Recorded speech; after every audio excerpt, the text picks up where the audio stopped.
the southwestern coast of Sicily lies Mazara del Vallo, a city where cultures meet across the Mediterranean.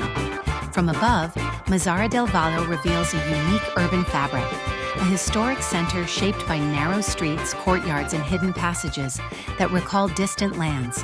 At its heart lies the Kasbah, an intricate maze inspired by Arab architecture, where walls, colors, and details reflect centuries of cultural exchange between Sicily and North Africa.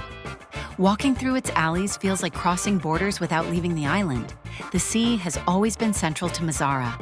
Its port is one of the most important fishing harbors in Italy, where boats return daily from the Mediterranean, carrying stories of a life deeply connected to the water.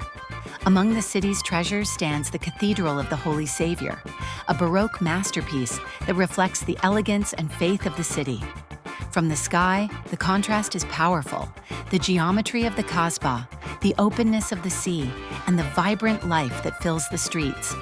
At sunset, warm light touches the buildings, and the city reveals its most authentic character. A place where Sicily meets Africa and history lives in every corner. Mazara del Vallo, a bridge between cultures, shaped by the sea and time.